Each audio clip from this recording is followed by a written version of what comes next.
Hello YouTube, Dave here again. So I apologize for taking so long to upload a video this week.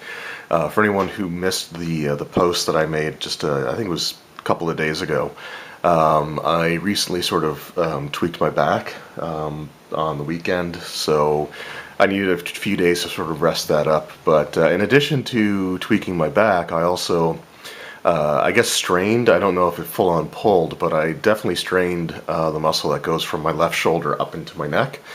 And the back started feeling better by, Tuesday, Wednesday. But the shoulder is actually still really bothering me. So I didn't want to go the whole week with nothing. I wanted to get into like my 3.5 collection. I wanted to get that video out. But I'm probably going to wait until next week for that because I just don't want to carry a lot of books right now and put any other strain on the shoulder muscle. But I thought I would actually do sort of a classic unboxing of something that I don't think I've ever actually shown on camera before. Or if I did, I honestly don't remember if I did, so, if I did, let me know, but I don't recall ever showing this. But this is Dungeon Floor Plans #1, so role-playing aid for dungeon adventures. This is basically the precursor to, what we know as the modern-day dungeon tiles. And this was actually put out by Games Workshop, and actually Games Workshop in Great Britain in 1986 is when this came out. So just taking a look at the back here. It says Dungeon Floor Plans is a specially designed role-playing game aid for adventures using 25mm miniatures. The advantages of using floor plans are they regulate movement and combat, create atmosphere and realism, simplify mapping, and are easily adaptable to suit virtually any dungeon configurations. How to use Dungeon Floor Plans. Each sheet is superimposed with a square grid, which represents 5 feet by 5 feet, so your standard 1-inch squares, to the scale of 25mm miniatures. It will be necessary to cut out features and desired lengths of passageway, rooms, etc. along the grid lines using scissors or sharp modeling knives. So this is before you actually had the punch-out tokens that we have today. So you actually had to cut these out.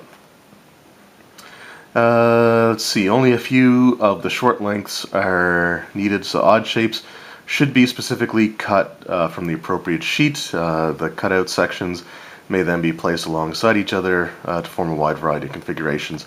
So this is actually pretty cool. I've never actually used this, and I probably won't, but it is kind of cool to have. So a friend of mine sold this to me, I think back when he had his store, when he was closing out his store.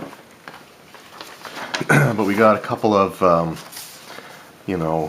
pre-made dungeons here, which gives you some of the rooms, just single-sided. And I don't know if these actually came with it or not. It may have. And I don't know if this is necessarily complete either, but let's just go ahead and see. It's actually been a few years since I've even opened this. So we've got the dungeon rooms. So I guess it gives you sort of a preview of some of the rooms that are there. You also have your corridors and stuff like that, which is kind of neat. And I don't know what it was about the 80s and the blue blue text. I know some of the old second edition AD&D books had a lot of blue in it as well. But they also had caverns, which is pretty cool. Halls of horror, so a little bit of a catalog there. And let's just have a look at what we have. I don't think any of these were ever actually cut out. But let's just have a quick look at some of these rooms that are single-sided. So you got a torture room, almost looks like a prison cell with the guard posts and everything. Which is kind of neat. We'll just flip that over like that. Just some corridors. Stone floors, looks like. Whoop! One of those, 3 of those. Then we got some narrow natural passageways or some good old-fashioned minecart. And tracks.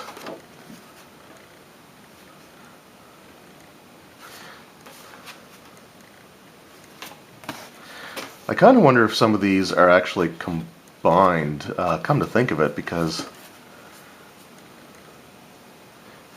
not a lot of these are actual dungeon areas here yet, so I'm almost wondering if there were two sets thrown into the same box here. Still pretty cool, though. Let's just go through and look at some of these. Also, the 1-inch grid isn't super noticeable here, but you can use these just as individual, like large tiles if you need to. I think these two are both the exact same. So this looks more like the dungeon areas. So you have some hazards or some dressing, you know, carpets, rugs, treasure chests, shields. None shall pass. Go back, danger, keep out. And these just look really, really cool. Like I said, I don't want to cut them and actually use them, but you know, these look actually pretty awesome. And we just have a floor. Looks like some spiral staircases, regular staircases, just some overall neat stuff, whole bunch of doors.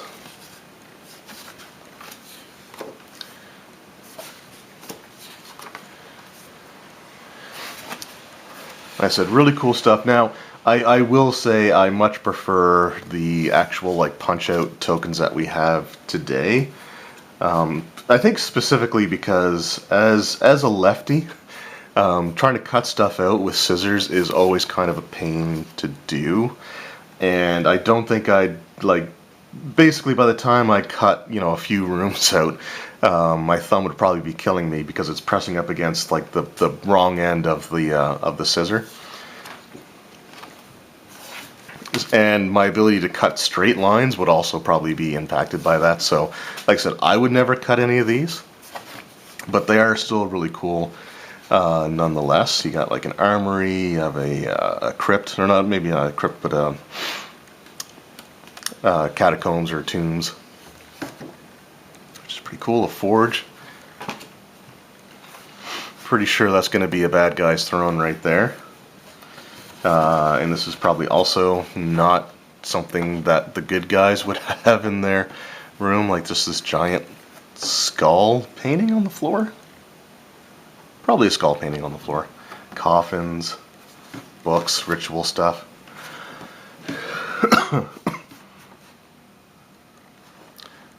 So actually, I like this one quite a bit. Like this is a typical like a kitchen layout. So you got like your sinks, your fire pit. I actually like that quite a bit. Just a standard cozy looking room, and then a not so cozy looking morgue, I guess. Yeah, you got the toe tags. Treasure room. That's pretty cool. Orc Den. Oh, some of these are labeled. I guess they're all labeled, I just wasn't paying attention. So you got a dragon's lair with like dragon eggs, and you got the like, little eye, if it'll focus, kind of poking out there, which is neat. You got the Orc Den with like the straw maps, the crude weapons. Pretty awesome stuff there. You got a library, a well, and an apothecary. And getting towards the end here, we got a guard's barracks. Wizard's study. I actually kind of like the motif on the floor there. Gladiatorial pit. Pretty small one though. And then you've got like the stairwell, which is pretty cool. We got the Great Hall. Again, something you could just use on its own, which is pretty nice. And then we're going to end it sort of anticlimactic fashion with some corridors and tunnels.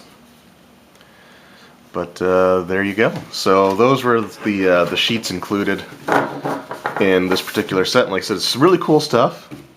I always like stuff along these lines. I think it's really neat. For me, it's sort of an interesting history as to how some of these game aids have sort of evolved over time. Like I said, I don't think these were actually included. These look like they're photocopies from somebody's personal whatever who used to own the set. but pretty neat nonetheless. And like I said, you get sort of an idea of what some of these accessories used to be like. Overall, like I said, I think they're really cool. The artwork is awesome on these. Really, really like, a lot of the rooms and stuff that they have. I just could never bring myself to try to cut out, particular rooms or features or anything like that, because, like I said, I'm terrible at cutting stuff out properly. But I think that this is actually really, really neat. So in the comments below, let me know if any of you ever actually used these style of like floor plans or game aids in your campaigns. And, or if you own this, like, did you cut them out? Did you use them? And how were your experiences with that? Always like stuff like this. This is really, really cool. For me, this is just a nice history piece to show alongside of things like the dungeon tiles or like the modern day flip mats that are put out by by Paizo. Really, really awesome stuff. So again, I just want to thank everyone for watching. For those who have shown support, sort of dealing with the aches and pains that I've been going through for the last days, and even just sitting behind the camera for like these 10-12 minutes, I can already feel the shoulder really start to kind of tighten up and start to ache. So I'm gonna end it here. But again, let me know if you guys ever use these or what your thoughts on this particular style of RPG game aid. With the cutouts and doing, sort of customizing it yourself, and, your thoughts on that. Once again, thank you guys for watching. I appreciate it, and I will see you next time. Take care.